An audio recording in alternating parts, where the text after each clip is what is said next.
né?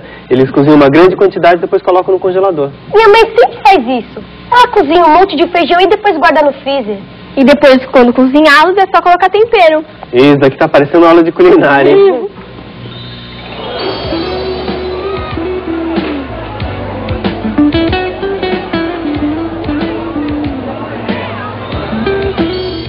Ah, então é por isso que eles ficam guardados na geladeira do supermercado? Isso. E sempre com data de validade, né? Muito bem. Os alimentos que são mais perecíveis sempre são guardados na geladeira, né? É, o requeijão, iogurte. É isso aí. Pensar em geladeira do supermercado me dá uma vontade de tomar sorvete. É, você que é gulosa. Vai falar que você não é gulosa. Se vocês pararem, pera, se acabar essa briga a gente pode tomar sorvete depois, hein? Opa, peraí, só pra mim, ele não falou que eu sou gulosa? Não, eu também Bom, peraí, já que a gente tá falando de prazo de validade, vamos dar uma olhada no monitor a respeito desse assunto.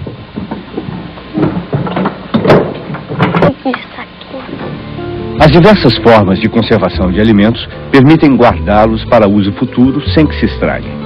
As empresas que distribuem alimentos frescos, por exemplo, os armazenam em câmaras frigoríficas, com temperaturas entre 0 e 10 graus centígrados. É o caso de carnes e frutas. As indústrias alimentícias conservam os alimentos geralmente por meio do enlatamento, do congelamento e da desidratação. Quando se compra alimento em conserva, deve-se ter o cuidado na escolha. Nunca comprar latas estufadas ou amassadas. As latas estufadas denunciam a presença de gases produzidos por micróbios decompositores. Nas latas amassadas, há a contaminação do alimento por metais, como o chumbo e o estanho.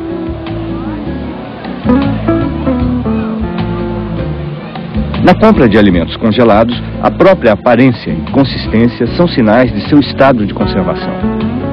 No Brasil está em vigor uma lei, conhecida como Código de Defesa do Consumidor, que obriga as indústrias a imprimirem no rótulo, em lugar bem visível, tudo que está sendo usado na conservação do produto, inclusive a sua data de validade. O recomendável, no entanto, para evitar problemas de saúde com alimentos conservados, é procurar sempre consumir alimentos frescos. Faça isso, se puder. E por que o leite que vem no saquinho tem um prazo de validade tão pequeno, que precisa ser consumido no mesmo dia? Bom, isso eu já expliquei para vocês. A pasteurização não acaba com todos os micro-organismos, sobram alguns ainda, né? E tem um outro fator muito importante também.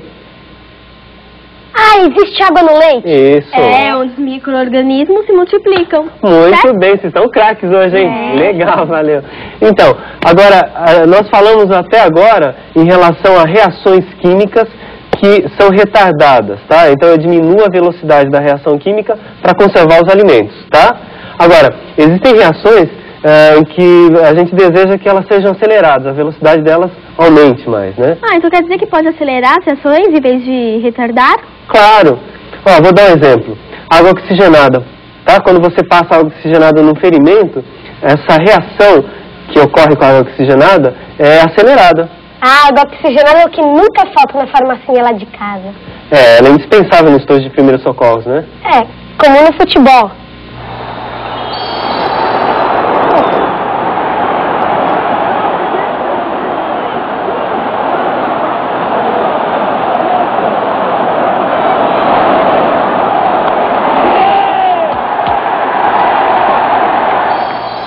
Bom, e já que nós não temos nenhum jogador machucado por aqui, nós vamos testar essa reação da água oxigenada na batata. Como é que é?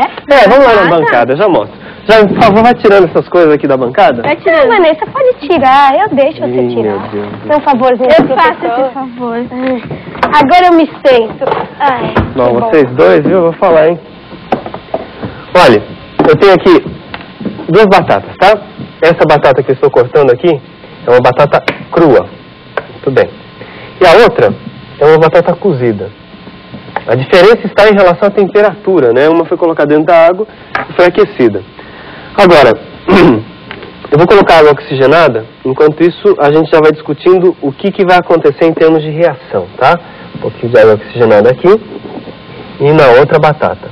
Bom, qual a diferença da água oxigenada para a água comum? Hein? Senhoras e senhores, qual a diferença da água oxigenada para a água comum? Qual a fórmula molecular da água? H2O. Nossa, então, hein? Perfeito. Então, 2 partes de hidrogênio para 1 de oxigênio, né? Agora, a água oxigenada, ela tem a fórmula molecular H2O2. Então, tem 2 partes de hidrogênio e 2 partes de oxigênio.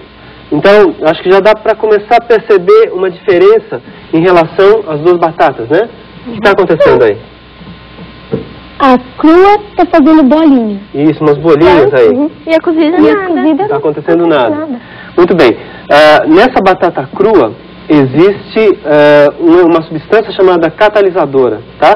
Esses catalisadores que ocorrem e que existem em determinadas reações químicas, elas servem para acelerar a reação. Então, esse catalisador existe na batata crua, mas não existe na batata cozida. Então, o que deve ter acontecido com esse catalisador na hora que essa batata foi cozida? Desapareceu, né? Deixou de existir, tá? Então, perceba só, é muito importante em determinadas reações que eu consiga alterar aumentando a velocidade da reação, tá?